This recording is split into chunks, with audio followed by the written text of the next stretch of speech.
ಮಿಡತೆ ಒಂದು ಬೇಸಿಗೆಯಲ್ಲಿ ಒಂದು ಇರುವೆ ಆಹಾರವನ್ನು ಸಂಗ್ರಹಿಸಿ ಚಳಿಗಾಲಕ್ಕಾಗಿ ಸುರಕ್ಷಿತವಾಗಿ ಸಂಗ್ರಹಿಸಲು ಪ್ರತಿದಿನ ಶ್ರಮಿಸಿತು.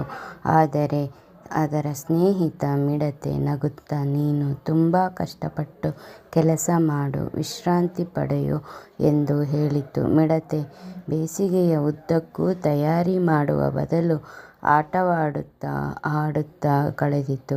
ಆದರೆ ಚಳಿಗಾಲ ಬಂದಾಗ ಮಿಡತೆ ಶೀತ ಮತ್ತು ಹಸಿವಿನಿಂದ ಕೂಡಿತ್ತು. ಆದರೆ ಇರುವೆ ತನ್ನ ಮನೆಯಲ್ಲಿ ಸಾಕಷ್ಟು ಆಹಾರದೊಂದಿಗೆ ಆರಾಮವಾಗಿತ್ತು. ಈ ಕಥೆಯ ನೀತಿ: ಯಾವಾಗಲೂ ಮುಂಚಿತವಾಗಿ ಯೋಚಿಸಿ ಮತ್ತು ಸಿದ್ಧರಾಗಿರಿ. ಜೀವನವು ಯಾವಾಗಲೂ ಸುಲಭವಲ್ಲ, ಆದ್ದರಿಂದ ನಿಮಗೆ ಸಾಧ್ಯವಾದಷ್ಟು ನಿಮ್ಮ ಅಗತ್ಯಗಳನ್ನು ನೋಡಿಕೊಳ್ಳಿ.